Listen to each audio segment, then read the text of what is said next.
Welcome, committee. Today is February 17th, year 2020. Joint Committee on Ways and Means for Subcommittee on Human Services. This morning we're having an informational meeting on two topics.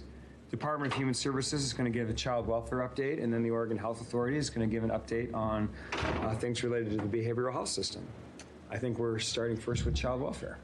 And Mr. Co-Chair, while the agency's coming up, there are two presentations for you to look at in OLS today, as well as they're being shown up on the screens. Welcome, directors. Just do OLS. Good morning, Co-Chair Nose, members of the subcommittee. For the record, Fairborn Spock-Suresh, Director of the Department of Human Services. With me is our fairly new Child Welfare Director, Rebecca Jones-Gaston. It occurred to me that actually, though Ms. Jones-Gaston has been in front of other committees, she has not really been in front of this committee as far as her background and where she comes from. I know that you have questions as to why would you take a job like this, etc. Yeah, sometimes we do. You might remember that our previous Child Welfare Director departed in September of 2019, and we are extremely fortunate that we got in Rebecca all the attributes that we were looking for as far as someone who has experience in a child welfare system, has experience turning a system around, reducing the number of kids in the system, which is all of some of the issues that we're working around in Oregon. And so I'm really excited about her sharing her vision about what she sees in the future of child welfare in Oregon and what she brings. With that, I'll turn it over to Rebecca. You have a question before she even started? A statement. Oh, okay. All right. Thank you, Co-Chair Nose. Representative Starr. The governor the other day wanted everyone to realize that we've started this tradition that every time Rebecca is introduced that we clap for her. Oh. So welcome. We're glad you're here. Okay. Good morning. Thank you. My children would be mortified. Good morning. Rebecca Jones-Gaston, Child Welfare Director for the Department of Human Services. Thank you for the opportunity to come this morning and introduce myself and most importantly talk about the work ahead of us for child welfare. So I'll start out just sharing a little bit about my background and how I landed here in Oregon. And so I'll kind of go most recent and then back as much as folks want to know. Fairborn always makes me tell all of my history.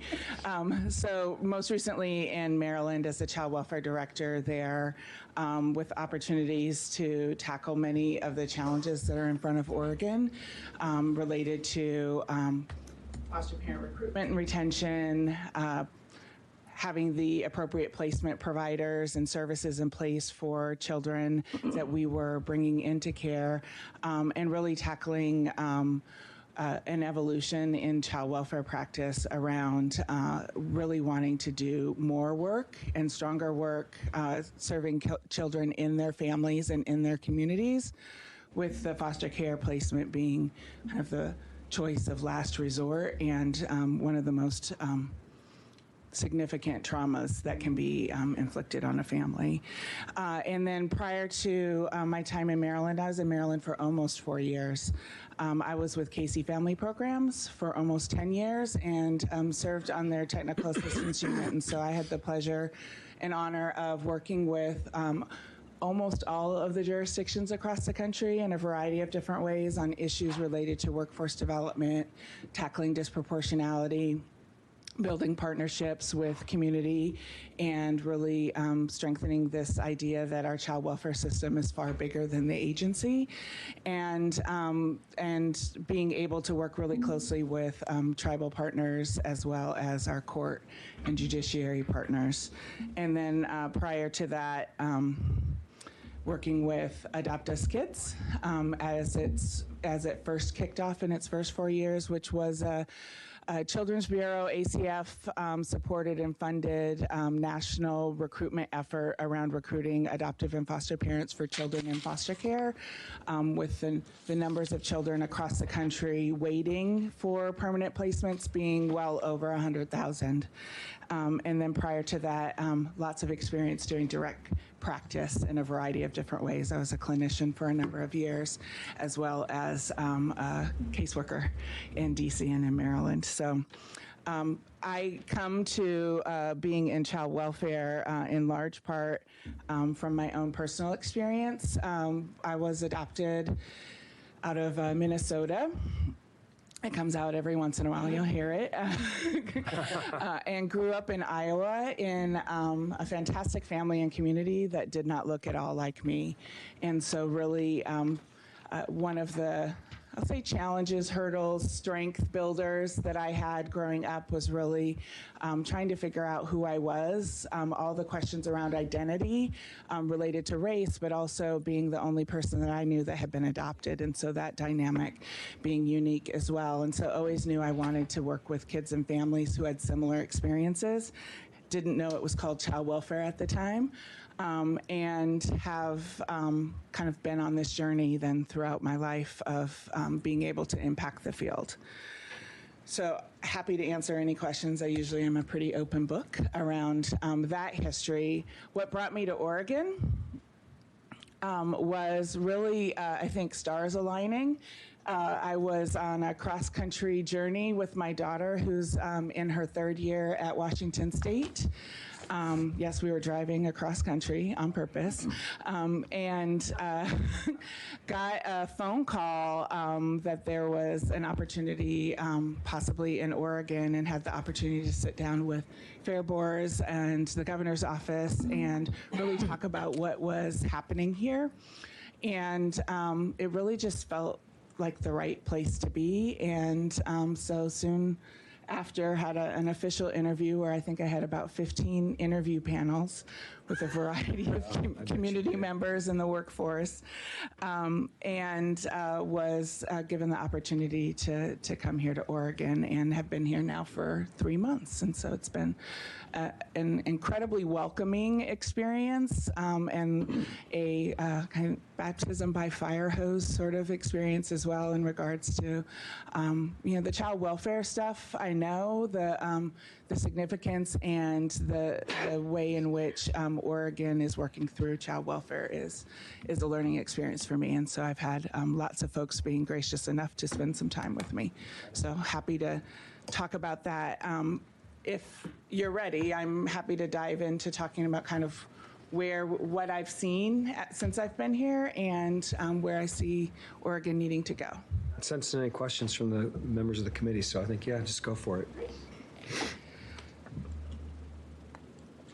So what I will start with is, child welfare across the country is, I think, one of the tougher jobs to be in.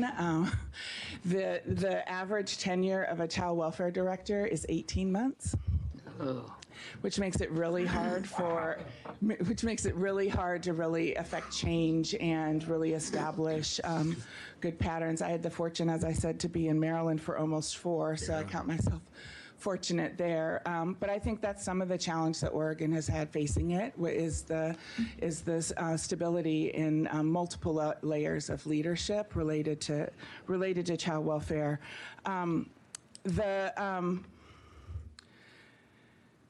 The field is changing, it's evolving, thank goodness, because child welfare foster care started as a child rescue venture to remove children from families in extreme poverty and send them off, oftentimes on trains or to other communities that didn't represent them, to quote unquote save them.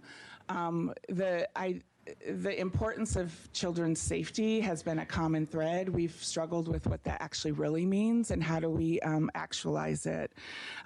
We went from in a field in the early 90s, 80s, where we absolutely believed foster care was the right thing for kids, that if we made removals, placed them in foster homes, sometimes in group homes and group care, that we just needed to work really hard to provide the best services and supports to them so that they could become adults and go on and live independent lives. What we learned from those that we served in that is that that wasn't good enough. And in some ways, I reflect on it and think, like, why did it take us so long to figure out that we do better when we grow up with families who are stable and consistent and hold us accountable and love us through the good times and the bad times that make us the adults we are, but the field was slow to get there. What we've also learned and applied from the medical field is this knowledge around the impact of trauma on our own development and our brain development specifically, and the fact that we now know that your brain isn't fully developed till 26. Wow. I don't know about you, but I think about the time before 26 for me, and I'm like, oh goodness, I was making lots of adult decisions with maybe not all of the synapses firing in the best ways, but this notion that we can send children on their way at 18 without the connections and support and the safety net really of a family and permanent connections is one that we've been struggling with across the field. Oregon being no different, right? So the work ahead of us is really both strengthening the work as an agency. So I see ourselves as the child welfare agency. We have a mandate, we have a charge around child safety, around making sure that when circumstances tell us that a child is not safe in their home or in their living environment, we need to intervene. More often than not, children and families are coming to us because of extreme poverty and other challenges, and it is not necessarily a clear-cut safety decision. And so the more that we're able to grow our ability to serve children and families in their communities and support their communities and supporting them, I think the better off ultimately children are in general. With that, Oregon has had a large number of children in foster care. So I'll use Maryland as the example. We have 6.1 million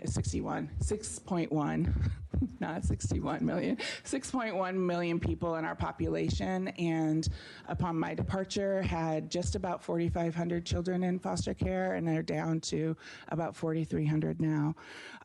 Oregon has 4 million residents here, and we have now, though, just under 7,000, but when I arrived, it was almost 7,300 children in foster care. And so the ratio of population to those in what I call kind of emergent substitute care was vastly different.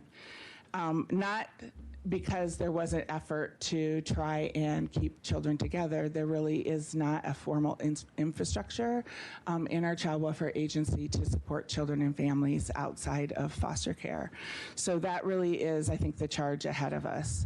The other piece is that we are the child welfare agency. Children and families are touched by a much larger child welfare system. You talk about education, health, communities, the informal networks that we all along our lives have relied on, law enforcement, anyone who's touching children and families outside of the child welfare agency is part of the child welfare system.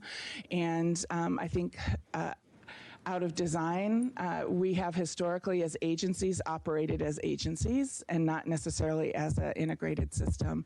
And so Oregon has been doing work and will continue to do so around how do we integrate with our partners to really create a child welfare system that makes the need for my child welfare agency smaller and smaller and less urgent. So with that, I do want to talk a little bit about kind of where we are with some data points, and then happy to answer questions that you have, expound on things that you may want to know. Does that work for the committee? All right, great. All right, so this first one here, there's been a lot of investment here in Oregon in child welfare over the last couple of years, and that's pretty amazing. which is one of the reasons that was an attraction.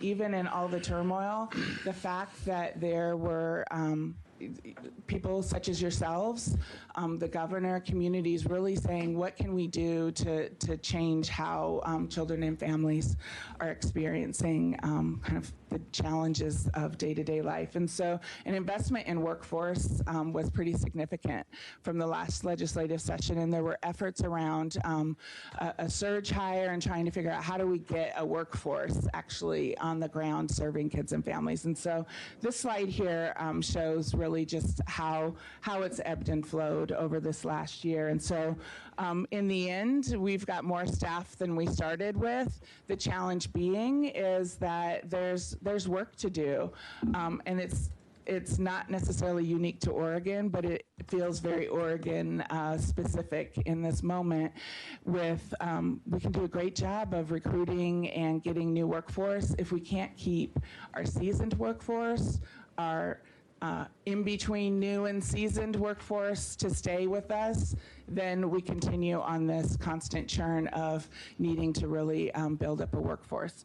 So we have hired a new training manager, and we'll be bringing on a deputy specifically under me that's focused on workforce development. And so really putting some intentional attention to the quality of the training, the preparation, the coaching that happens with our workforce so that we can ultimately be able to come back here next year with some, I think, some positive experience around how we've been able to really address some of the concerns raised by our workforce, but the challenges of the fact that we need people to come to us and be prepared to do this really hard work of making the day-to-day decisions around children and families. Senator Hanson, Yes, did you and I have saw a a question? I do have. Yeah.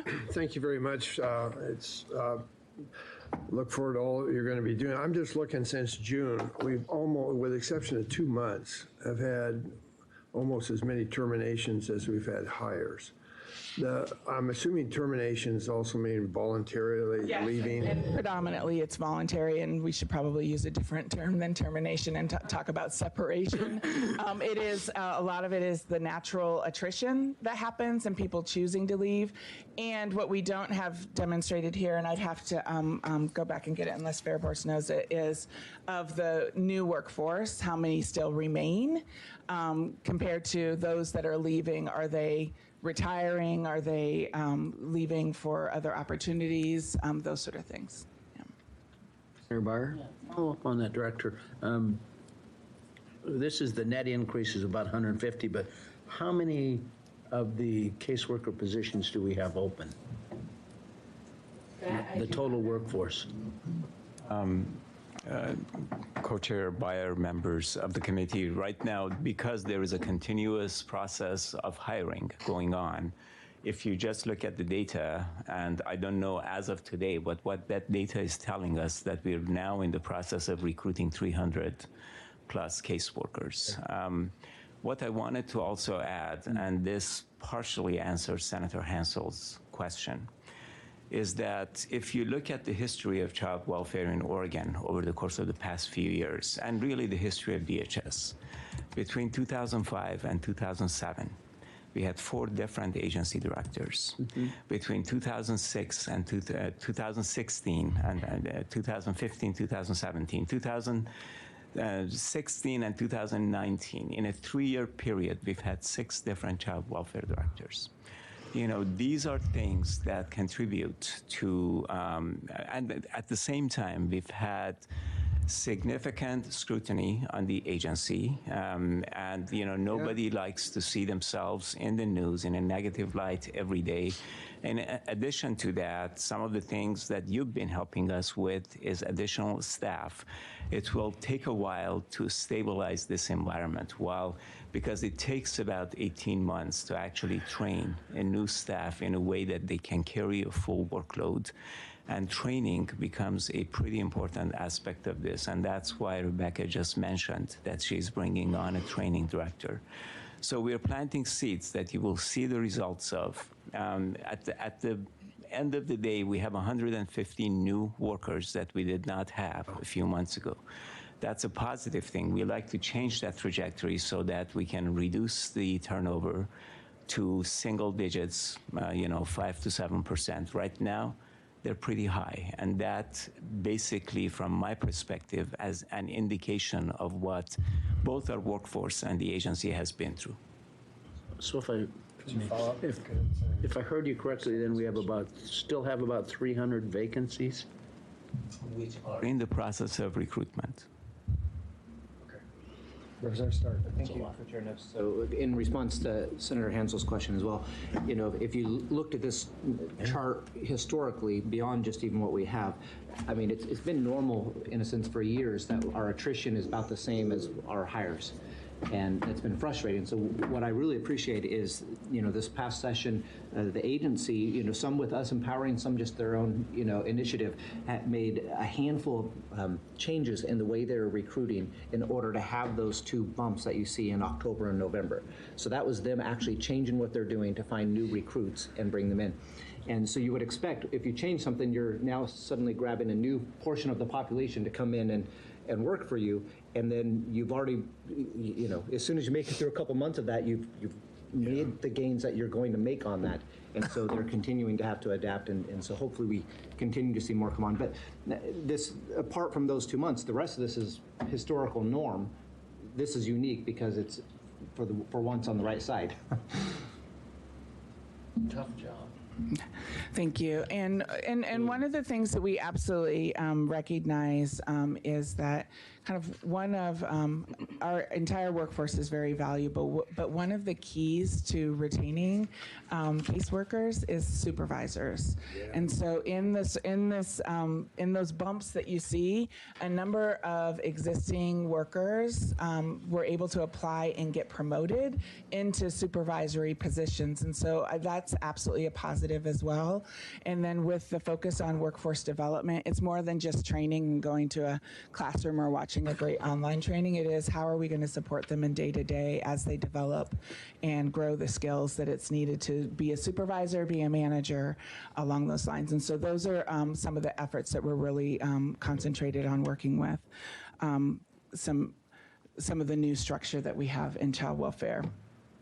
Our out-of-state placements, a year ago in April, I believe, we were at about 88 children in placement outside of Oregon, and we are currently at 16.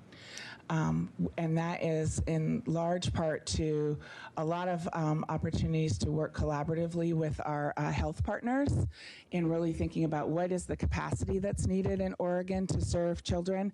You'll hear me probably, as long as I have the opportunity to be in front of you, talk about, we're not talking about just beds. If we know where beds aren't what we need. We need, obviously, places for children to stay, but we need the supports and services that are going to meet their needs while they're in that placement. And so working really collaboratively with our health partners, as well as looking at are we supporting our foster families in the way that we need to with not just while after they've become foster parents, how are we preparing them? How are we supporting them while they're caring for the children that we're placing with them? And how are we also using them as opportunity to learn around what is it that they're learning as a parent, because lived experience is one of the best teachers, and so being able to make sure that we have a relationship with our foster parents. I habitually call them resource parents because they're so much more than just foster parents, so you'll hear me use that interchangeably. But we've been able to put in some structures and some processes to make sure that we are utilizing out-of-state resources as minimally as possible. Sometimes it's needed because, again, we want to make sure children are getting the supports and services that they need. And sometimes that means that resources outside of Oregon, but it's been a phenomenal effort, I think, across the organization and across the state around how do we best serve those youth here in Oregon. Questions about that? Keep going. Oh, do a question. Representative Salinas. Thank you, Mr. Chair. Just a quick question. How do you identify out-of-state resources? I noticed Michigan is, pretty far. It's not Idaho. So yeah, how do you make that determination? So it starts really with what are the services and supports that the youth need, and then looking for providers who provide that. And then there's quite a bit of scrutiny that goes on in regards to whether or not they're appropriate for Oregon to engage in relationships with. And so we've had to make some decisions as we're moving young people back into Oregon that there are providers that we just are not going to use. There's a bill being moved through the process here during this session around the requirements of alignment of how we license Oregon providers to be equivalent to what it is that we're using as our decision-making process for utilizing out-of-state providers. And then we visit often. We have our Otis team that goes out and does from a licensing capacity review. We have our treatment services team that visits frequently to make sure that the services that children are receiving are appropriate. And then each child's worker and team at the local level are engaged with connecting with them as well, so that we are making decisions around treatment. There's a period of time that treatment happens, and then it's what are our plans to be able to bring them back to Oregon so that they can be closer to family, be closer to the relationships that they do have. Because Michigan is a long ways away. I've personally visited those providers, and they are really top-notch providers, and it is, I think, that lens that we want to make sure that we're making decisions about where Oregon children should receive their services and making sure that they are quality, and when they're not, then making decisions about ending our business relationship with them. Yeah. For these, I know there are a number of facilities in Oregon that provide services to youth from out of state as well. Do we have reciprocal arrangements with the Child Protective Services in other states where they will do that sort of monitoring for us as well? So the licensing and certification and whatever the terminology is in the respective state has to happen from their authority, from be it their Medicaid authority, their child caring agency authority. So we start there, that it has to be something that's certified based on that state's requirements, and then we go in and look at it from the lens of Oregon, and do they meet the standards for Oregon providers. And so we have lots of conversations with the licensing entities in each of the states, with the child welfare agencies then, it speaks a lot if a child welfare agency or other agencies in that state are not using that provider in their own jurisdiction. So we want to get that information as well. It's just part of our information our decision-making process for whether or not we want to engage in a relationship there. I guess I was going more fine-tuned than that. Not the agency certification, but when we have a child in Michigan, do we have an arrangement with the agency in Michigan that they will visit and make sure that child is getting care? Because we can't have people flying back there every week. No, not every week. The state is required to have a certain number of visits. It isn't necessarily the child welfare agency that's visiting, although they will oftentimes, if we call and say, could you go and check on, a particular youth. We do have pretty regularly between the staff connected to the child as well, and our treatment services and our licensing folks here in Oregon, quite a bit of interaction where we are flying back and forth to go engage and make sure that the quality of the services continues to be at the level that we think it should be from Oregon's lens.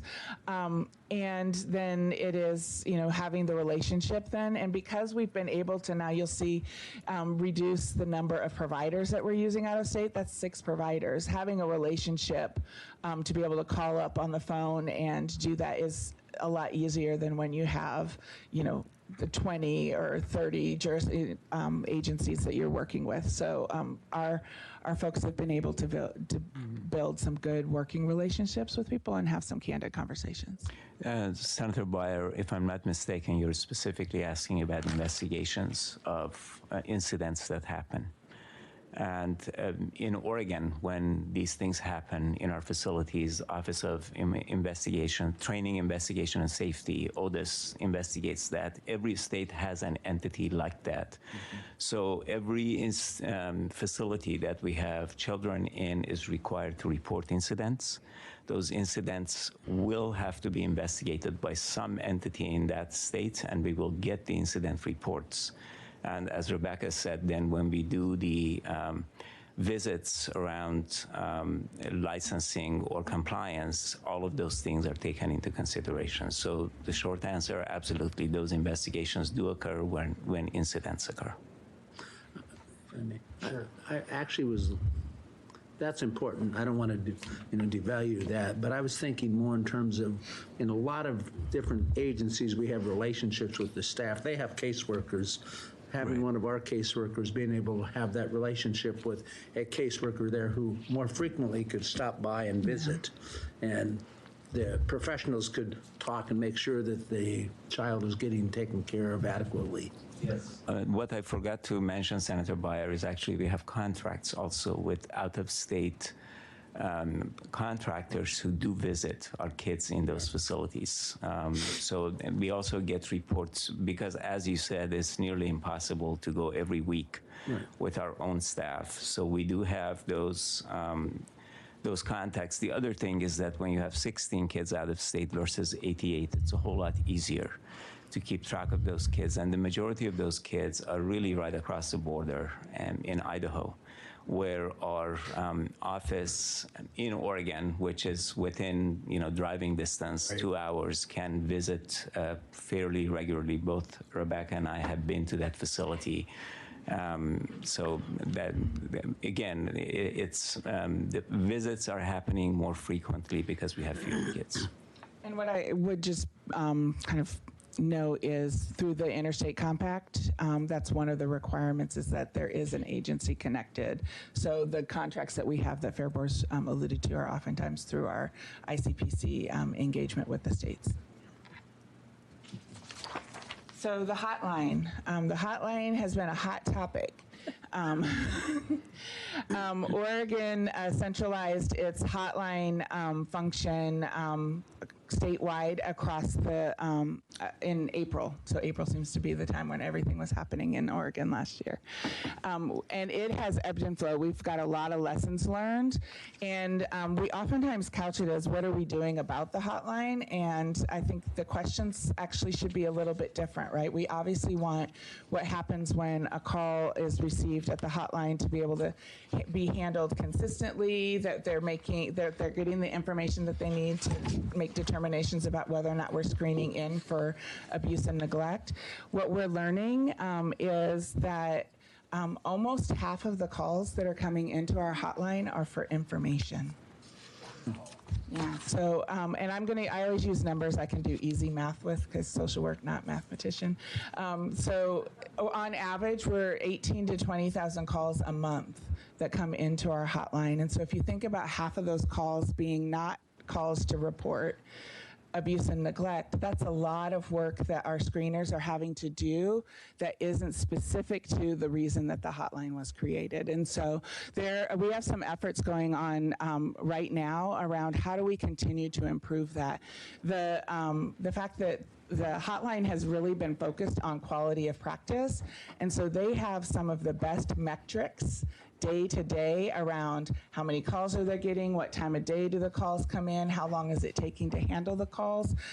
So when we talk about continuous quality improvement, they've really got it built into the practice there. And so our next phase, now that we really are clearly looking and saying there's a lot of calls coming to the hotline that aren't hotline calls, how do we actually work with our districts and our communities around understanding what are the calls that absolutely need to come to the hotline, and when it's information and connections that are needed, what do we need to do in regards to those relationships to make sure that people know how to get in touch with who they need to, so that we're able to, if we have 10 to 12,000 calls coming into a hotline, then you have wait times decreasing, you have the continued growth of accuracy and involvement with making decisions around those calls that oftentimes are very blurry around, is this safety, is it risk, is it crisis, is it enough to be able to then send someone out from the field that's going to investigate whether or not a maltreatment has happened. And so the hotline we continue to work on just building in efficiencies, but we also want it to be quality and be able to have the right calls coming, and coupled with being able to be responsive for all those other questions and concerns people may have. We want to make sure that we're being responsive to them as well, and maybe it's not through the hotline number. Yes. Thank you, co-chairs. Thank you for the presentation. I've had the opportunity to be here for, sixth session, and many people have filled your position there. And one of the concerns that I think comes from a lot of our districts, I'll speak about mine since I'm involved with just that one, is that in Department of Human Services, with foster care, a lot of our constituents feel like if they have a concern, they can't get past that local level. And so they feel trapped there.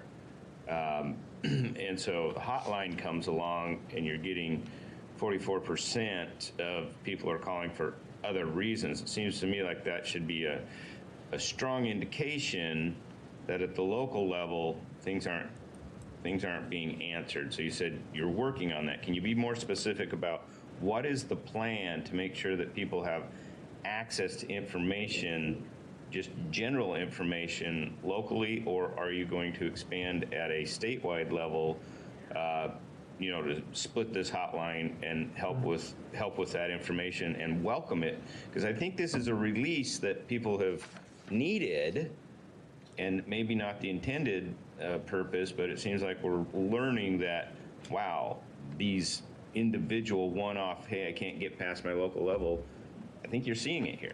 Yeah, I think you're exactly right, Representative Hayden. So what we are doing is we're actually starting to dissect really what those calls are that aren't the emergency concern about child abuse and neglect.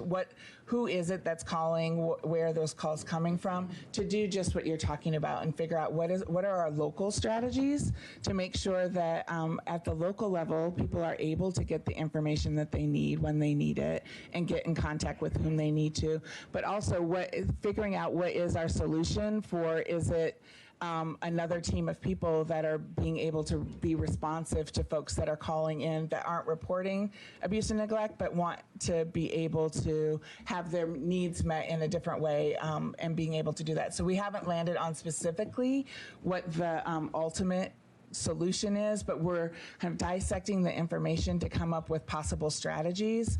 It's the transition and an experience that isn't uncommon to centralizing a hotline. And so I think there's also some lessons learned from other jurisdictions that are further down the path around how do we make sure that if I'm a foster parent and I need to get in touch with someone, that I'm able to. And so we're looking at what those lessons are to be able to see how we can integrate that into Oregon's process. Quick, short follow-up. Very short follow-up. I would encourage you to create a system here. Obviously, if we can take care of it locally, there's probably a preference there. We want the foster parents to have immediate help with helping with their children. But the feeling I get from this whole system is that if that isn't satisfactory, there's nowhere for them to go. So I think we need to create a second, an appeal or whatever, not making it in legal terms, but an additional look at this. Yeah, so one of the things that we're doing on my team at Central Office is creating kind of what our complaint process is, or concern, because oftentimes it's not complaints, it's just concerns. The Governor's Advocacy Office also is an avenue, and so working with them to make sure that we're looped into the items and the people that they're hearing from, so that we can translate all of that into really looking at our practice and saying, where is our practice improvement need to be targeted around particular issues, and being able to be responsive to that. So I appreciate, yes, I think there's going to be several possible solutions that we take on, both to meet just general public's desire for information, but also for those that have joined our team, either as a resource parent, as workforce, as a community partner, to be able to get in some ways some of the relief that they're looking for that maybe they're not getting at the local level. Representative Stark has a question. Thank you, Co-Chair Nos. I've heard a couple times in trainings recently about, as far as mandatory reporting, and where it's been, the person has been instructed, well, call the DHS hotline. If you're not sure, don't tell them the names yet, and just ask for, hey, is this a reportable sort of thing?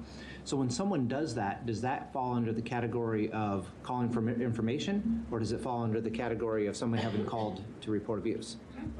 In between in some of that, where if they're not actually making so the truth of the matter is a hotline in some ways is equivalent to 911. Someone's got concerns, they need to report it, there needs to be a decision and action taken. And then there's this space of, I can't remember my caseworker's number, can you help me get connected to my caseworker? Yeah. And then there is our partners who do have obligations around reporting abuse and neglect, but it's a hard thing to know whether or not it's the right thing that is reportable, or is it a concern, right? So one of the things that we're looking at is, what is it that we need to be doing with our partners that are obligated as mandatory reporters to understand what is reportable, and also how is it that we can partner at the local level around some of the issues where it might not be maltreatment, but it's concerns around what's happening in the community and with the family that we all want to. So remember, I talked about child welfare system being bigger than the agency. There's that space that I think we've got some work to do in regards to how does that meet some of the needs, because not everything that raises concern is actually going to meet the statutory kind of level that abuse and neglect to be screened in, investigated, and acted on. But I think that's a great point. So there's opportunities for us to think about. We actually have a new online training. I'm going to get all the language wrong as far as what we call it here in Oregon, for mandatory reporters that we're actually going to be rolling out, that's got updated information, updated opportunities for just refreshing what it is. But I do think being able to talk through situations without it necessarily being a report is also something that we need to be thinking about how that happens. Got to move on. She's got other slides and another presenter. I just want to be cautious. The whole purpose of having the mandatory reporting is that we want people to err on the side of safety of the child. They can report it, and as Fair Boards has described to us in previous sessions, the screening tool that you use now, leave it up to the professionals who man the hotline to determine whether it's a reportable, or not reportable, an event that needs follow-up or not. I'd hate to have people saying, geez, I don't know if I should report that or not. If that question comes up, we want them to report it. Oh, absolutely. Absolutely. If people are concerned about the well-being of children, then they absolutely should be reporting it. I think there's also some learning to do around what does abuse and neglect, how does it present itself? What do you do? And then what can you do in those instances where it might not be abuse and neglect, but you're really worried about whether or not this family and child are connected to the services and supports that they need that aren't necessarily maltreatment related. Okay, we've spent a lot of time on this one. Let's see how we do next. So I'm going to go through these pretty quickly. So there's this little small thing happening at the federal level called Family First. Oregon has been, wrestling with what does this mean? We've been under a waiver, a 4E waiver, and trying to figure out what it means in transition of that. Senator Wyden was one of the authors of the legislation, and so another connection here in Oregon Oregon for that. It really is just some opportunities for us to actually transform child welfare. And I think the statute itself will continue to evolve. And so what I encourage folks to do is to think about kind of what is our big picture goal and vision for how we want to serve children and families, and build in how we take advantage of what Family First opens the door for. And so I have a couple of slides here, but just really to highlight, one of the key things that I'm going to be focused on is how do we decrease the entry rate of kids coming into foster care, and that means we're going to need some infrastructure in practice and services around serving kids and families together in their home without having to bring them into foster care. If we do have to intervene with foster care, we need to be moving children into permanency as quickly as possible. That means reunification, that might mean kin placement, adoption, guardianship. We are not the number one best parent as government agency, and so we need to get children connected to families, either their own or others that can step in that fray and be the resource children need. Making sure that placements are stable and that we're providing supports and services to a family of origin to parent a child, as well as a foster family or adoptive family around how do we support that family staying together so that that placement is stable. Timeliness, again, I've reached a certain age where I do the whole thing to my children of I remember when sort of thing. We can do that. A day for a life of a child is like exponentially significant, and we need to kind of move in the urgency that reflects that. And so I think decisions that we make, the time it takes us to move into stability for children is really, really important for us to pay attention to. Serving families outside of foster care, I think, is going to be key. And I see foster parents as partners in this work.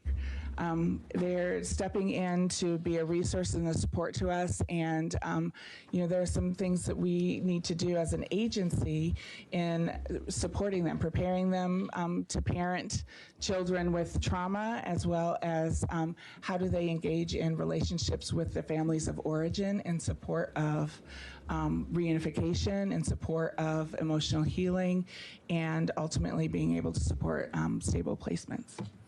All right, Family First. So child welfare system, and these are just examples. We can come up with different definitions for each of these circles, but this is just kind of really my very rudimentary way of explaining kind of, I think, what Family First is and what it isn't, but also the opportunity for us to think about where child welfare should be moving. So you look at this first circle, the biggest circle, it's communities. It's where we live. It's where kids and families live. And that really is our kind of first layer of defense, right? It's oftentimes people live in communities and never actually interact with child welfare agency at all, right? And then you've got families who might be in crisis in this next circle in B. They might be in crisis, they might need some supports, but there's not maltreatment involved, right? So it might be an health incident, it might be loss of a job, it might be something, some stressor that happens, a divorce, something like that, where the family's under stress, they might need some additional supports, but it doesn't necessarily mean it's child abuse and neglect, right? And then we've got our families that may be served with self-sufficiency in our health, with our health department, health services, employment services, housing. Again, oftentimes absent maltreatment. Then we've got families and children who might come to the attention of child welfare because someone calls the hotline. But it doesn't raise up to being something that is to the level that needs to be screened in. So they're screened out. It might be one of those calls that says, hey, I'm not sure about this, and it ultimately is decided to screen out. But that family still might have a need for something. And then families who actually are screened in, and you've got these next layers screened in where an investigation happens. It's not founded. Then you've got families who are screened in where it's unfounded, where we don't have enough information around that particular instance. And then those families where it is founded. And those just represent kind of layers of risk, safety, concerns, stressors that might be going on with their family. And then we go into, so we take G, kind of EFG are the smallest circles here, and then we drive into what the definition in Family First says, right? So prevention in Family First is talking about prevention of foster care placement. It isn't yet evolved yet to be talking about prevention of maltreatment.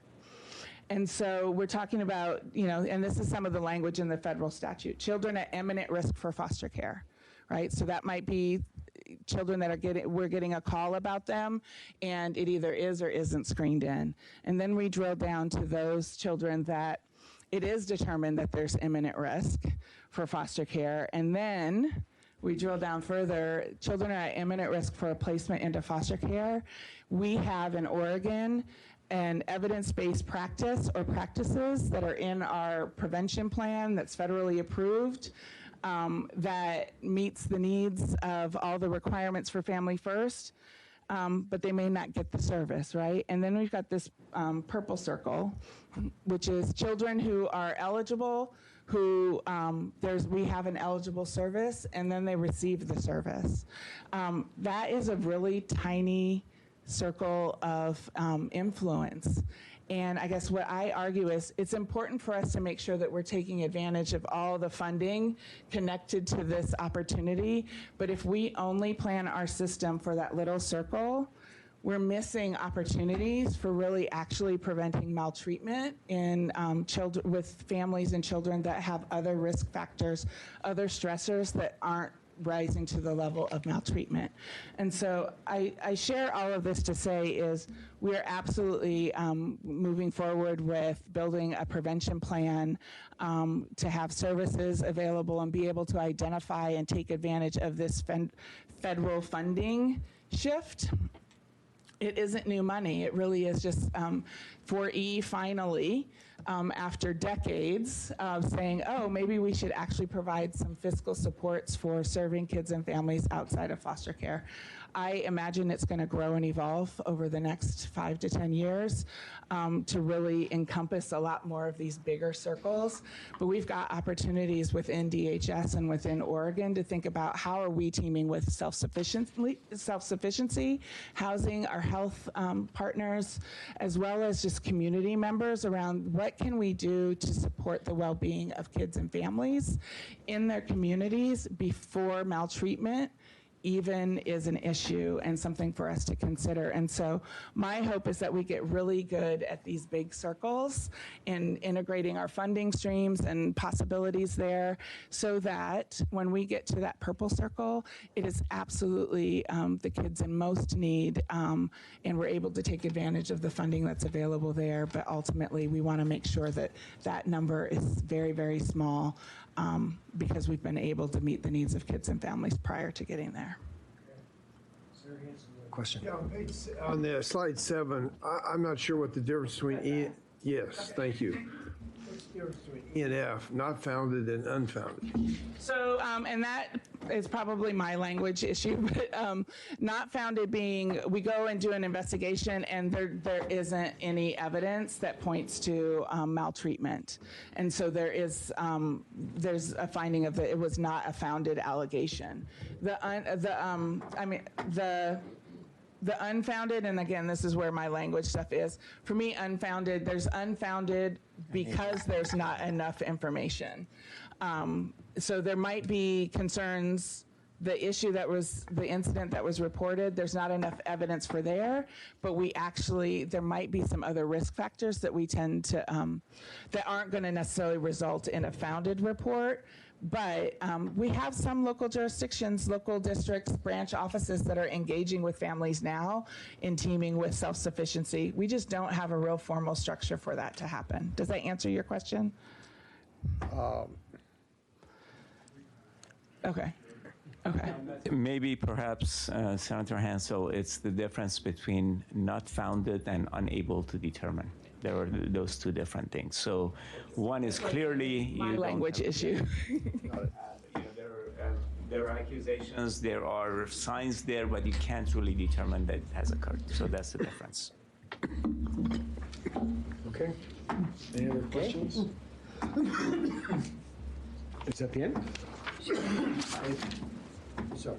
So really just, I think, talked to much of this along the way around just lessons learned. I think there are lots of lessons learned, both from my experience, but also that Oregon has learned around just how is it and where is it that we really need to focus on just continuing to integrate our systems to actually be a support system for families and communities, where the system and the agencies are doing some of the navigation so that families aren't having to figure out how to navigate our unfortunately very complex systems.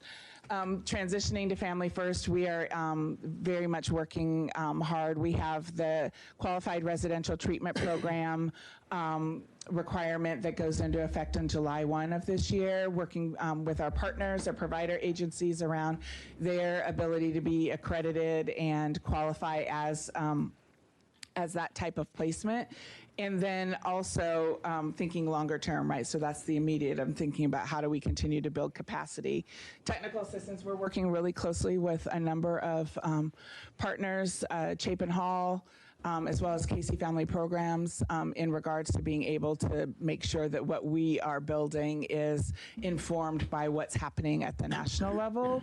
And then just system and practice improvements. And so one of the things that I'm doing is thinking about just the structure, infrastructure from the central office, but really our structure in the field in regards to, are we really set up to do the work that we kind of envision being able to do, and continuing to think about how do we strengthen our workforce, support them in the really hard work day to day, and make sure that they have the skills, resources, and supports that they need to do the work.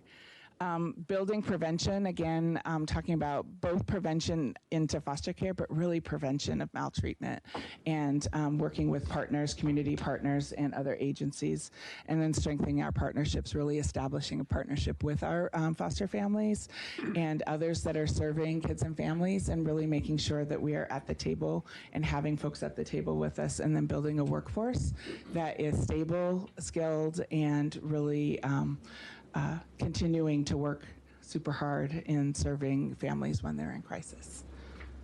So that's it. It's a lot. Well, if there's no other questions from the committee, I'll just say, first make sure, thank you for taking on this role. Welcome to our state. We'll probably have you up here periodically to check in, just to see how it's going with the hotline and the hirings, and then, you know, at some point give you a chance to sort of say, here's some of the things I think we need to do differently now that I've been here a little while. So I appreciate the opportunity, and it's exciting. There are really good people in place already and doing really good work, and so I'm looking forward to just being on the team with them and working to serve Oregon's communities. Okay. Thank you very much. Okay, committee, we're going to now we're going to hear another topic that's just as important. Oregon Health Authority behavioral health update.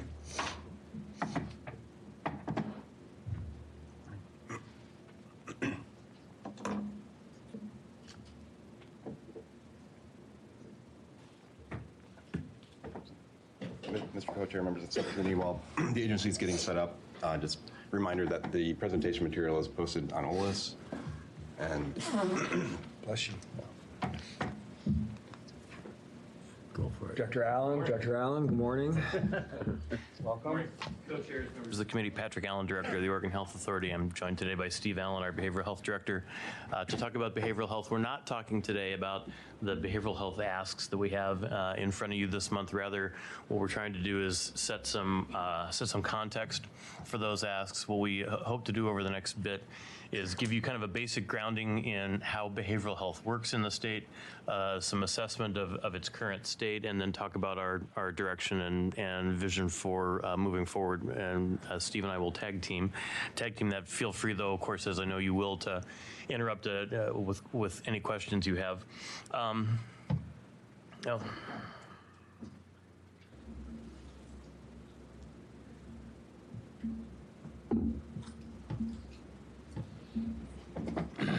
quite what I was expecting. So we try to ground everything that we do in the triple aim, the notion that our mission as an agency, among other things, is to deliver better health, better care at lower cost, and behavioral health is a critical component of that. And what we try to do always comes back to that notion of those functions.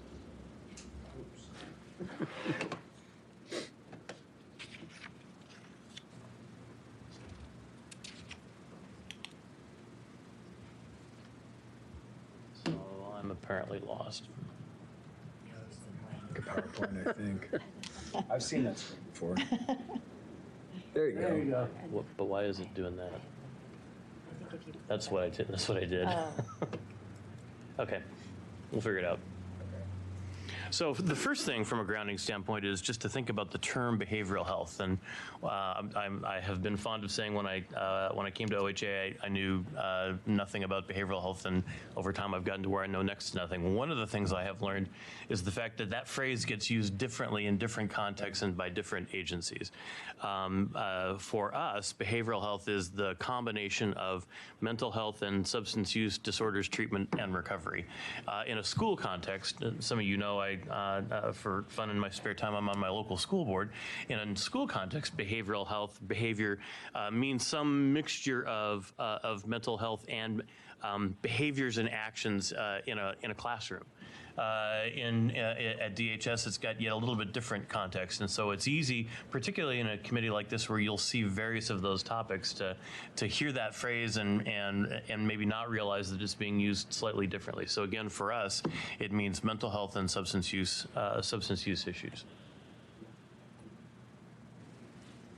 At a super broad level, when you think about how do we deliver behavioral health resources and services, on the left-hand side, you can see that as an agency, we kind of think about three very broad groupings, and these are by no means definitive or hard lines or anything like that, but when you sort of cluster the work, we think in terms of clustering it around substance use disorders, treatment, recovery, and then adult and children's mental health. And adult and children really have some significant differences in terms of the types of things that we need to do and try to do in the investments we make, and so that's, again, a very broad, general kind of a demarcation. On the right-hand side is sort of who do we work through to affect those three broad population categories. It includes coordinated care organizations, community mental health programs, and then lots and lots of other partners ranging from individual service providers to nonprofit organizations and more. And I'm going to spend some time on CCOs and CMHPs in a little bit of detail. We spend a lot of money on behavioral health in the state, $3.2 billion for the 1921 biennium, up from $2.2 billion in 13-15. And you can see the way that basically is grouped. Medicaid is the large blue portion of the bar. Much of that, though not all of it, is delivered through coordinated care organizations. The small blue bar is also Medicaid. It's the Children's Health Insurance Program, so you can think of those two really in the same category. There's non-Medicaid behavioral health spending. That is largely money that flows through community mental health programs, though not entirely. The kind of aqua-colored bar near the top is the state hospital. That's 100% general fund, and so it's very, very expensive healthcare that gets delivered. And then there's a small amount of pure prevention in this area. This is a little bit of a schematic that tries to show the funds flows. Don't pay attention to the size of the boxes. They were drawn more to be able to get the arrows to line up and not to reflect relative dollar amounts. But the idea is that we get federal money that flows to the state and to the Oregon Health Plan, either directly in fee-for-service services or through CCOs. And those come from a variety of sources. They come from multiple federal agencies, not just CMS for Medicaid, in the form of block grants, programmatic grants, as well as our regular Medicaid spending. That state money flows to CCOs and to other Medicaid providers. There's also private insurance in the system. The state money flows directly to the state hospital. That's general fund, as I mentioned earlier. We also provide money to counties, which in turn either directly deliver the services of community mental health programs or have identified some kind of a nonprofit organization to act as the CMHP in their area. And that purple box center providers, who you can see at the end of the day get a really complex web of different funding streams from different payers, each of whom have different objectives and different rules and structures for that payment. Another sort of broad generalization I would say about behavioral health is that the level of benefits that individuals have access to vary markedly with the nature of the payer. The Medicaid benefit is probably, I would argue, the best behavioral health benefit of the various providers.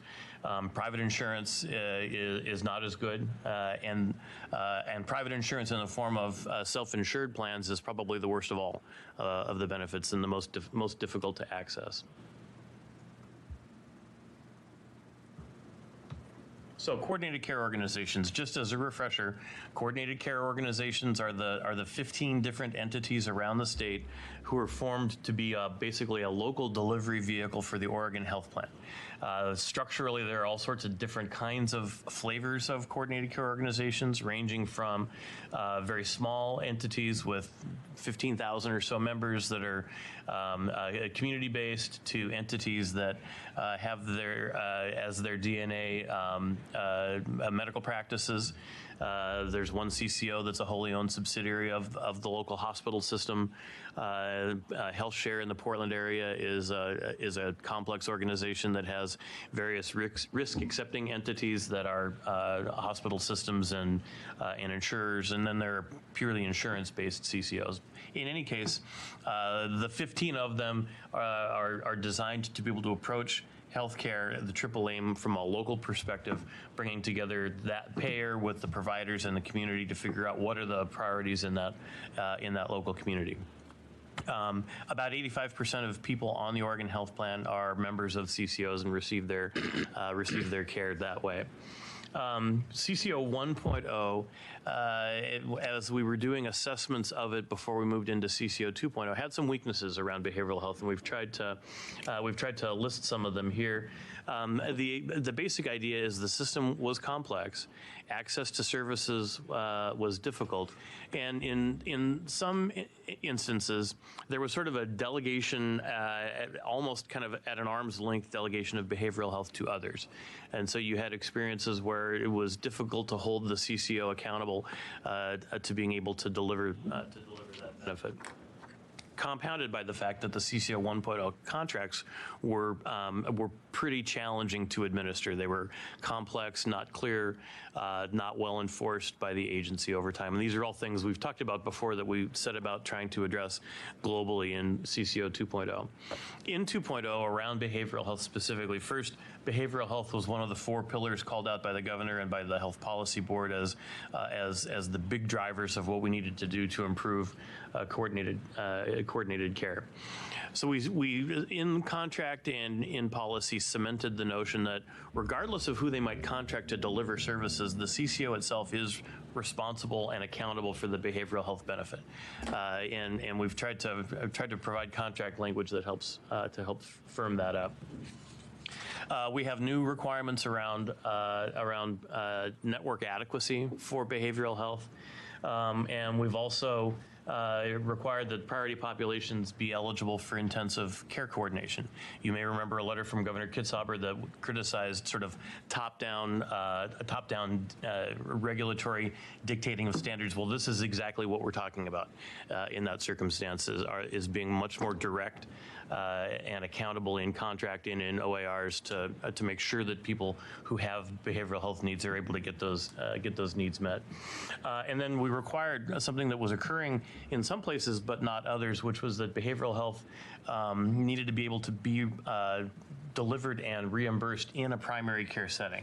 There are a number of ways to execute that, but the most common would be a primary care clinic hiring a licensed clinical social worker who is able to deliver services in that setting. And prior to CCO 2.0, some CCOs made that work pretty well, and some didn't allow it at all. And so that was another significant change.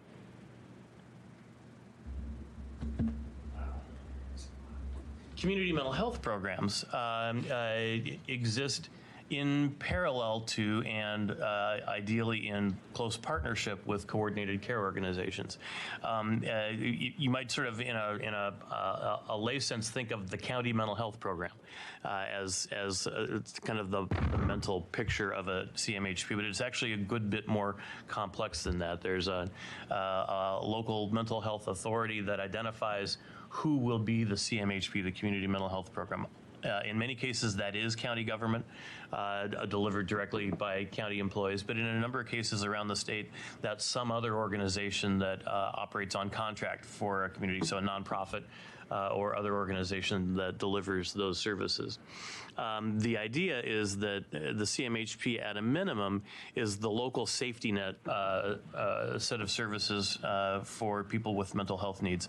But in many cases, it goes far beyond that and becomes a frontline provider of behavioral health. Again, this varies extremely across the state from the CMHP being a kind of a one-stop shop for all behavioral health services. Klamath Basin Behavioral Health comes to mind in Klamath Falls. Other places, it's much more limited to the safety net services, and other providers do that work. There are 35 different entities around the state, not quite one per county. And you can see the breakdown of the different kinds of organizations that form those CMHPs. So with that as kind of a structural grounding, I'd like to turn it over to Steve Allen to talk a little bit about how the system works today. Yes. Hansel. Just more out of curiosity, which is the tribe that has the local mental health authority? Do you know? Warm Springs. Is it Warm Springs? Warm Springs, yes. Go ahead. Oh, did you have a question? Oh, sorry, Senator Byer. Within the counties, it's in the service elements in the OHA contract with counties, but how do they split out the substance abuse versus, I don't know how else to say it, the more other mental health issues from that one question. The second question is, what's the relationship between the mental health delivered through this stream and the CCOs? Yeah, so Co-Chair knows Senator Byer. Back to that graphic I showed a little bit ago that was kind of the funding patchwork. Let's say we're dealing with a comprehensive CMHP that does sort of all services in a particular area. We as OHA will have a contract with that CMHP. That's a service element contract, it's called, that pays them to do certain things, mostly oriented toward mandated populations. The issue that we talked about a week or so ago, people who are civilly committed, those kinds of issues. They will also typically have an agreement or contract with their coordinated care organization to provide benefits that those members are entitled to under the Oregon Health Plan for services. Service element contract doesn't require enrollment in OHP or eligibility for OHP. Service by a CCO does, and so there's a little bit of their kind of overlapping circles if you think of the individual members. But that's part of the complexity of the system, is that notion that there are a couple of different funding streams for somewhat different populations. Through the work that we're doing right now to redesign the CMHP service element contract, and through the work we've done under CCO 2.0, we're trying to better align those systems so that they're pointed more in the same direction, but it's super complex.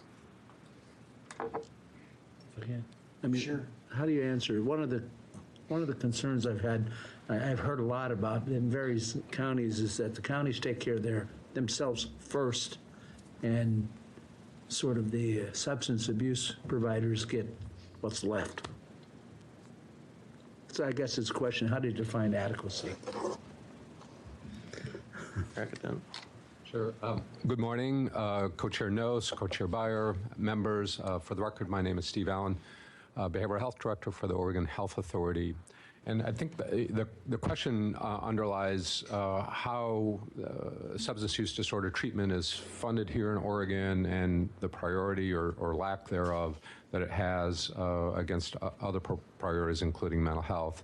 So as my boss, Director Allen, unrelated, was talking about, there's several different funding streams that fund substance use disorder, and we help ensure through general funds that people who don't have coverage or are uninsured have access to substance use disorder treatment regardless of that. There is a service element that funds that.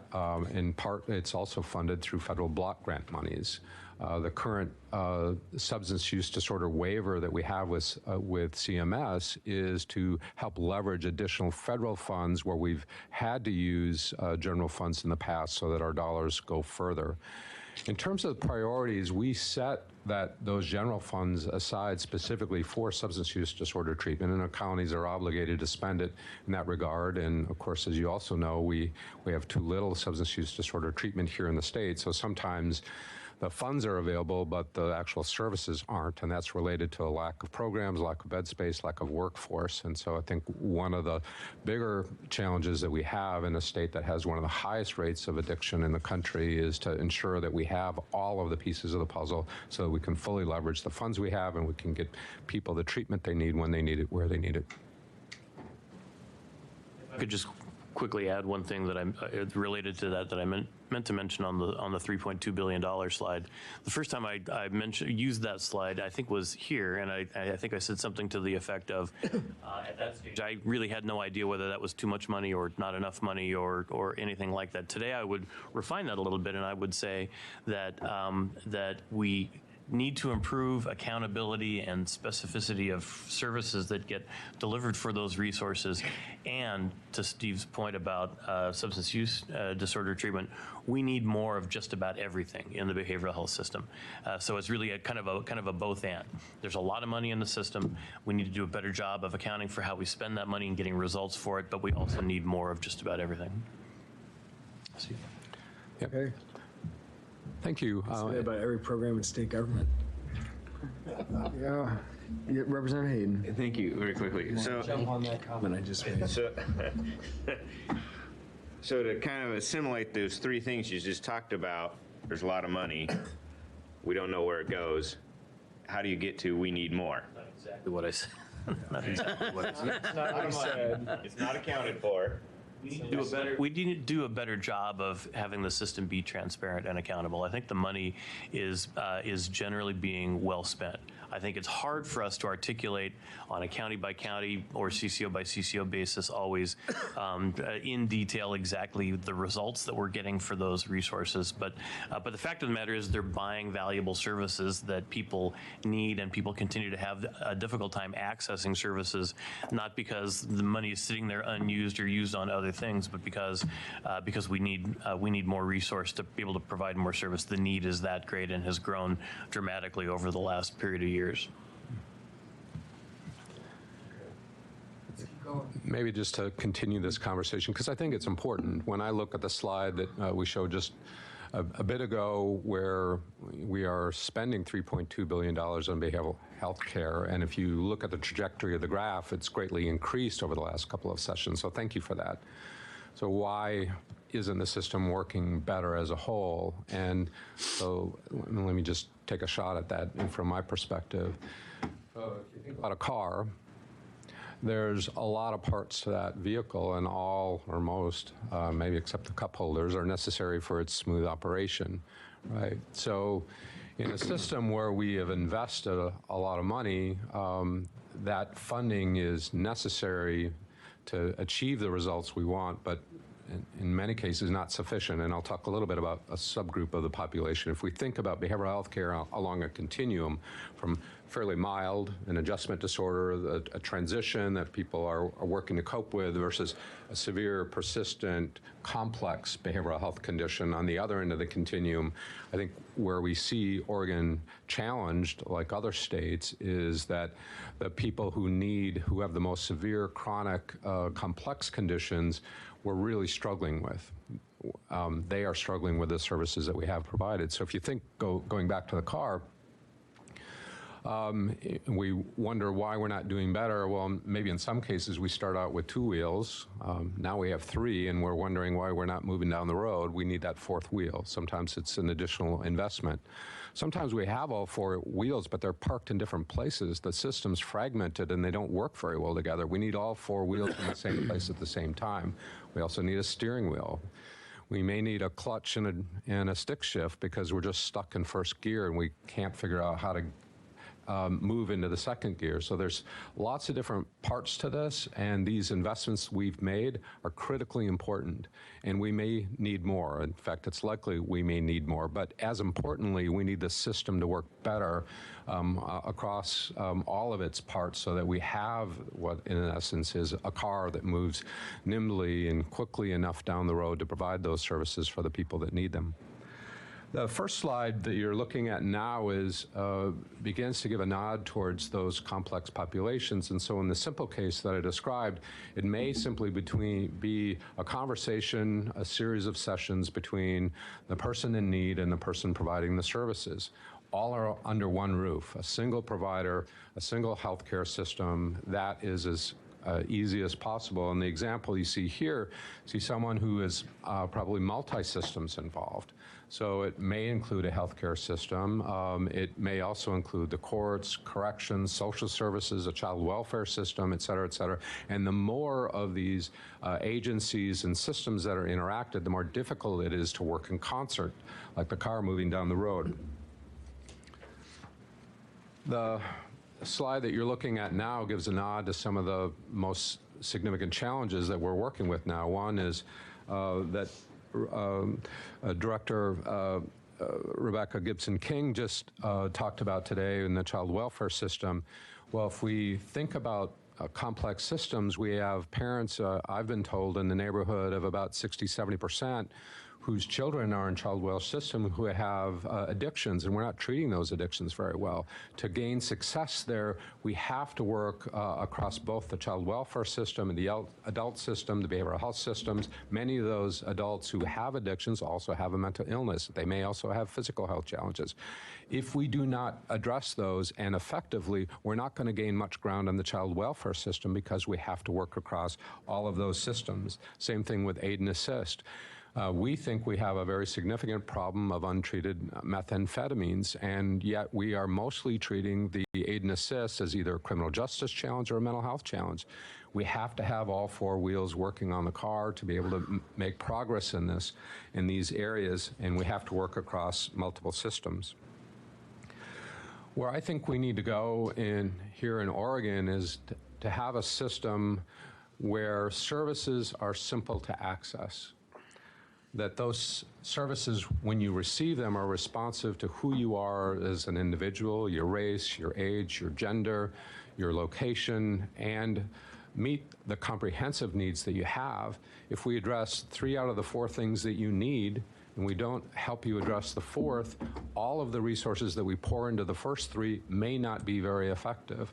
In other words, we're not gaining the maximum ground out of the resources we already have because we're missing some critical pieces.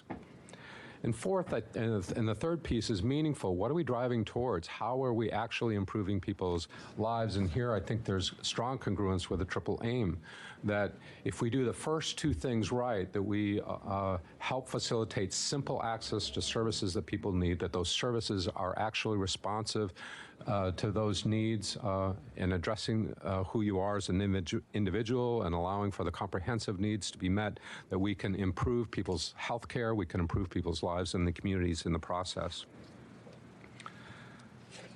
Let's move past that slide, given our time. So the circle on the far left, the system slide, is the system as we have it today.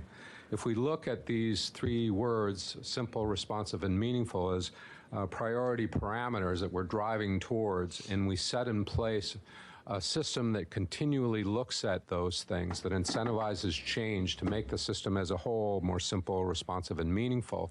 And if we begin to address each of the challenges, and I'm sure you as legislators see this as whack-a-bot, what's the current problem we're trying to solve today, and what's the price tag for trying to solve it, and yet how are all of these solutions somehow giving us a system that works better as a whole? If we use these 3 priority principles, I think we get to a system in 5 and 10 years that works better as a whole, because if we solve this problem here, perhaps in the child welfare system, if we solve this problem over here related to aid and assist and all the others that we're currently faced with, and each time we do that, we drive towards simplicity of access, more responsive services, and more meaningful change, I think we begin to bring the system closer and closer to better as a whole to be more responsive, simple to access, and driving towards meaningful results. And I think we can do that with accountability in our contracts with the CCOs, with the CFAAs, the county financial assistance agreements, wherever we have the opportunity in rules and with legislation. I think as legislators, if you ask these 3 questions every time a piece of legislation is in front of you related to behavioral health care, does this help improve simplicity of access to services? Does this proposal in front of us help those services be more responsive to people so they actually improve people's lives? Are they actually improving people's lives? Then you have a good piece of legislation that's worthwhile investing in. If they're not, then I think it's cause to send it back and say, well, once you can demonstrate to us that it does improve simplicity of access, more responsive services, and drives towards meaningful change in people's lives and communities, then bring it back. You drew a question. Senator Byer. Steve, it strikes me you said we need a system. Seems to me like this is something that really is community-based, so you really need 36 systems or maybe some number less than that. But does that speak to, and do we require now a community mental health plan or something like that that speaks to how each one is put together? And I guess in the second part of that, it seems like that ought to be related to the CCO plan to serve with the area. Yes, thank you, Co-Chairs Nose and Byer. Yes, we used to ask for each community to provide a biennial improvement plan, and we have paused that planning prior to my arrival here and are looking at reconstituting that because it provided a lens that isn't currently captured in the CCO requirements to have local plans. So we're taking a look at how that is. But going back to your question about, is it multiple systems or is it single systems, and I think both are true. I think as a state, we need to have a framework to have the systems interplay as a whole because people migrate from one place to another, and people need to have an overall approach to healthcare that actually improves people's lives, while at the same time allowing for local and regional differences that are meaningful. So allow that local development to occur when that actually improves those 3 things that I just talked about, but then have a framework as a whole as a state so that you as legislators and we as the Oregon Health Authority kind of understand where we're driving towards. And if I could just add quickly, the CCO 2.0 contracts similarly require each CCO to have a memorandum of understanding with its local community mental health program. And then we've increased the drive for CCOs to work with local public health authorities, hospitals, CMHPs, and others around the local health improvement plans, so that everyone is really trying to create the same agenda for health, including behavioral health in a region. It strikes me, I'm thinking back to John Kitzhaber's original idea of the regional thing was that the CCO concept was to be less an insurance company and more a collaboration of the community to develop a community plan. And we seemed somewhat to have moved away from that a little bit through the contracting process. I'm not sure when I look at some of them that you have as a sense of it's a community plan as much as it is an agency or CCO plan that maybe had input from other partners, and the tie-in with the county mental health program, which the 35 CMHPs seems to me like that's the logical, consistent entry point. It may be different in each community, but it all seems to be tied to the county in some way. Co-Chair Nose, Co-Chair Byer, I think I disagree with the premise of your question. I think in fact in CCO 2.0 what we've tried to do is improve that community connectedness across those different services. Really create a platform for collaboration. In the 1.0 contracts, the requirements for the various systems to talk to each other were actually relatively weak, and were relatively dependent on the success of a local community to be able to foster that conversation. Some were incredibly good at it, and others not so good at it. And so what we tried to do was take advantage of the strengths that we knew out there and sort of build those kinds of habits and steps into the process as a baseline requirement for everyone. And so in your region, for instance, there's now a local structure that is a community advisory process that ties both CCOs together, so that they're again working kind of off the same page in terms of community priorities. I think we're actually moving more aggressively in the direction of that community collaboration. Good. Moving to workforce, and just to clarify, the workforce that I'm describing here is less about agency or state employees and more about the broad workforce that's needed to deliver behavioral health services, and whether that's psychiatrists, addiction medicine, MDs, whether it's traditional health workers, peer support workers, the full continuum of workforce. And here in Oregon, we have studied behavioral health workforce recently and in some depth, and so we're now in a very good position to better understand what we need and where we need to go. And so just pointing ahead to House Bill 4031, where we will be moving ahead to develop a blueprint for what do we got, what do we need, how do we get there from here. It's also important to note that we are working in an environment, an incredibly tight, historically tight labor market. So it's hard to get any workforce to work anywhere. And we cannot improve either access or quality of our behavioral health services without a much stronger workforce. And we have not only problems with recruitment, but we have very serious problems with retention. So someone who was willing to step into our workforce, who understood that they're never going to get rich doing this work, but they wanted to do something meaningful, too often those individuals are leaving the workforce for reasons that are understandable to them, but are very unfortunate for the quality and access of services that we have. So it's not just about getting more people in the field, it's about keeping the people that we have in the field. Also, just a note to Senate Bill 1553, which is part of it, looks at co-occurring disorders. Right now, we have a workforce that doesn't understand enough, and we don't have structures and reimbursements structured so that people who have both the mental illness and the substance use disorder aren't treated in a comprehensive way, something that we know from decades of research works effectively.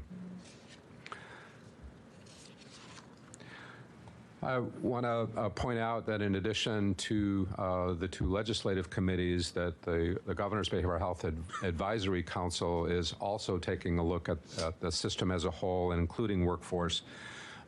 We are taking this on along two different pathways or two different buckets. On the right, I'm just going to call this behavioral health stuff. This would be the technical term for the things where the governor may choose to invest in. That includes, we know that housing and supports, especially for individuals with the most complicated conditions, are a real challenge. The services and programs, and then workforce with work going on both in the Senate and the House on workforce, and the Governor's Council working on workforce. We understand that it'll be very important to take a look at how to coordinate those efforts. I think that each of those bodies can work in concert with each other. There's plenty of work to do. So coordinating those efforts will be critical over the next year. On the left-hand side, so the right-hand side is partly around access. We do need more stuff in the system because we lack certain components to be able to do the work effectively. On the left-hand side is about getting the stuff that we're going to get through this council and the stuff we already have to work more effectively together. So having the data and the outcomes is critically important. If you don't have that kind of information, it's hard to tell whether the investments that you're making are doing any good. We also know that in addition to purchasing the stuff, if you will, that how you fund things can be critically important. And I think the most obvious example of that is value-based investments or pay for performance. How we use funding can drive effectiveness across the systems. And then accountability, so that we have more visibility and accountability in the work that we do, so that we know what we're getting, we know what we're buying, and what we're buying is improving people's lives.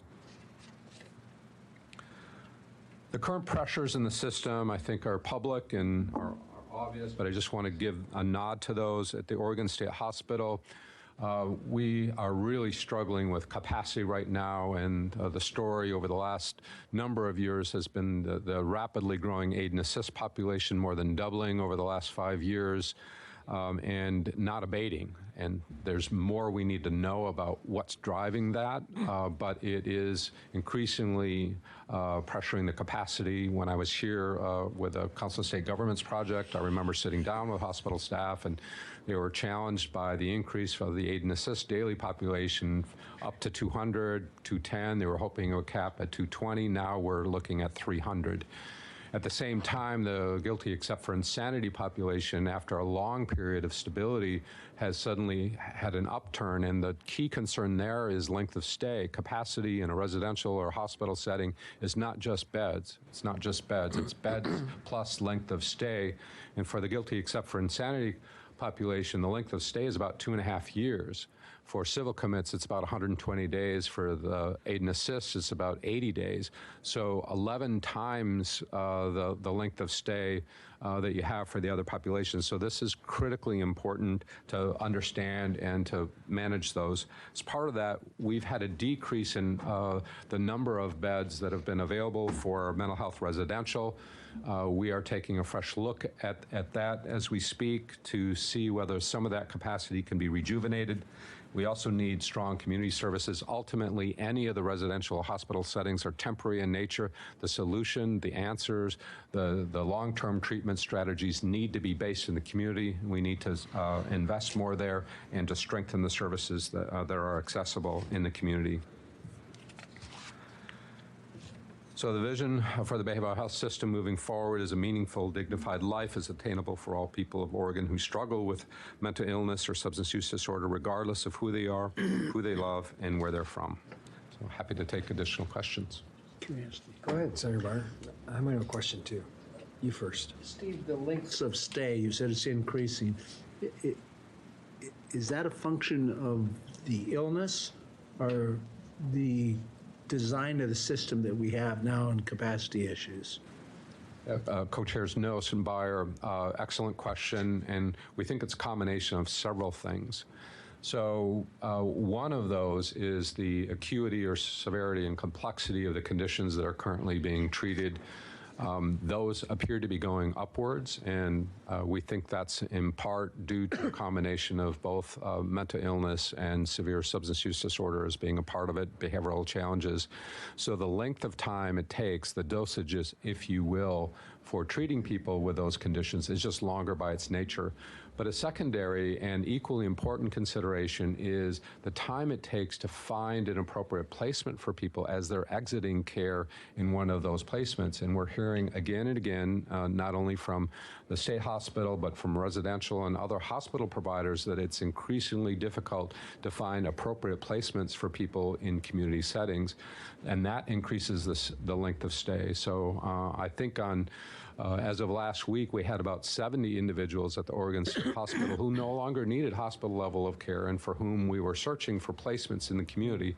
The sooner we can find placements for those individuals will increase the flow through the hospital and improve overall capacity, even with the same bed count. If I could just quickly add, I think you said something to the effect of lengths of stay are increasing. That's generally not true. They vary, and we're getting more people in the hospital with longer lengths of stay through the GEI population. But those lengths of stays themselves are changing a little bit, but not dramatically. It's the patient mix that creates the problem. Slightly different. You have a question too? And then now I'll be done, Mr. Chair. Don't hold yourself You to that. mentioned that a lot of the issues that we're seeing in mental health, the increases in problems, is related to meth addiction as well as homelessness. I've sort of wondered about that. I suspect that there are a number of people who are homeless because of mental health issues. And on the other side of that, I think there's a number of people who, to try and treat their homelessness, are going into addiction, becoming addicted, or developing mental health problems. I know you're going to do some research on that, you mentioned before, but do you have a sense about that? I suspect the thing that I hear the most about in the community is people are very upset about homelessness, but I think that kind of feeds into the other problem. They're very connected.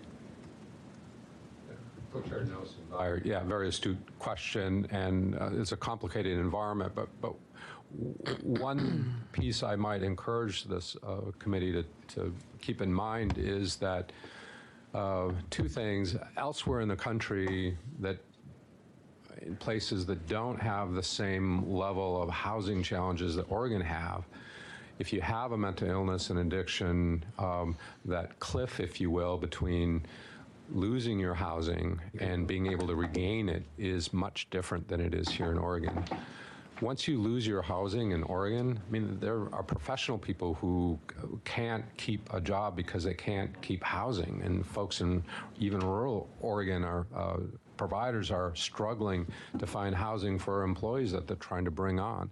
So you don't have to have a mental illness or addiction to have problems with homelessness or with not finding housing here in Oregon.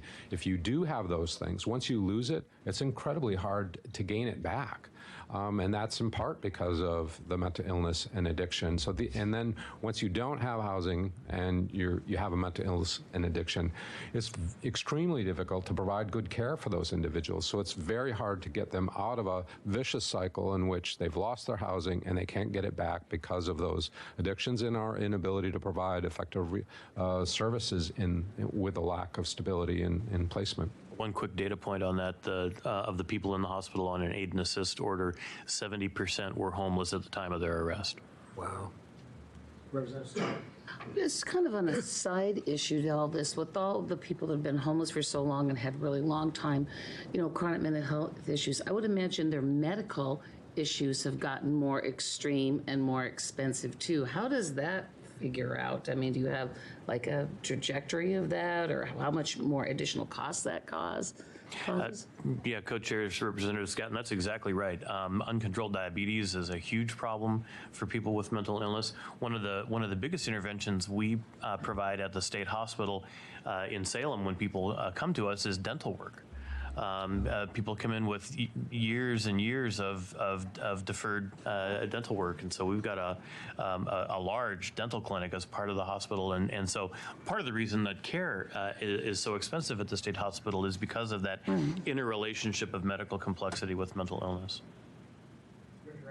Steve Allen. You said that one of your challenges at the state hospital, and I believe it's been a challenge that the Unity Hospital has identified in my community, is that there's not enough place, sort of like the step down for mental health. Like you're not quite ready to be fully in community, but you don't need a hospital level of care. What would you have legislators do to try to alleviate that situation? Co-chairs, we just happen to have a package of investments available for you to consider. I feel like I'm in those meetings sometimes. Am I not? Okay. By no means is that a comprehensive look. What you would expect to see in the 21 session after the governor's task force finishes their work is a comprehensive budget ask around the kinds of resources that we need to be able to build community capacity. But you do have some investments before you to be able to increase the availability of community-based restoration services, invest in more of those kinds of facilities, from secure residential treatment facilities to residential treatment homes and the rest, to be able, and then an investment at the state hospital for capacity as well. The idea being to provide some of the most critical needs right now, but what you'll have this month is a step toward a more comprehensive lift later. Representative Hayden. Yes, please. Thank you, Co-Chair. So I have a quick question, and I'll try not to misquote you here on anything. One of my concerns has continually been and has, kind of experience with the dental part of this aspect going back many years is that the fee-for-service lacks the network or the adequacy to get access to any type of care, mental health or whatever, except for hospital emergency type care. Do we have a feel for people that end up in the state hospital percentage-wise? I know the fee-for-service population is lower. Basically on Medicaid, we have 1 million people, and you got maybe 10%, maybe 15%, depending on when you look at that. But my thesis is that the fee-for-service, because of the lack of adequacy, might have a higher percentage of people falling through or getting into the system. Do we look at it from that angle at all? That's an interesting question, and I suspect we don't, but I would want to go back and double check. What you're asking is if people end up at the hospital prior to their being in the hospital, were they in the fee-for-service system or were they affiliated with the CCO? Oh, at a higher level, yes. Yeah. With the thought being, if CCOs are working better for mental health and giving wraparound services, we should be able to determine that from the amount of admissions into a state hospital level. Yeah, the thing that you would want to temper that with is their homelessness would likely render them not being seen by either system. Yeah. Would be one of the things I'd want to think about in that same context. Well, it kind of goes to the question of those that are least able to, right, get themselves to a place, to a caseworker, to a CCO to get identified, probably have more ability and less likelihood, which even bolsters my argument that the fee-for-service population really needs that adequacy, that network. Yes, potentially. Another way to think about it is mostly even people who are homeless, if they're on the Oregon Health Plan and they're enrolled, not being enrolled, I think, would be a bigger issue. But if they're enrolled, generally should be in a CCO. And so then it really gets to what do various CCOs do to reach out and coordinate care to those vulnerable populations that are homeless. And are they doing what they need to do on those high priority populations that we talked about early on in one of the slides to adequately deliver services? Co-Chairs Noss and Byer, just to add to that, it's something we've been looking at pretty carefully in the child welfare system is how individuals, children, or family end up on the fee-for-service in that trajectory. So sometimes it's a sort of a chicken and an egg. What started first? I think it's a tremendously interesting question about whether people may receive better care in the CCO versus fee-for-service. But how people ended up on fee-for-service, I think, is another element that we'd want to look at in that review. Okay. Wow, we've had a really interesting discussion. I want to thank you for the presentation you made. I feel like either I'm starting to understand this better, or that's the most organized slideshow that sort of reveals the system that we have in our state and the challenges that we're facing with this. So thank you very much. It only took 6 years. No, I feel like 2. I feel like we've only been wrestling with this for about 2. So with that, committee, if there's no further questions, we are adjourned. I meant you're better.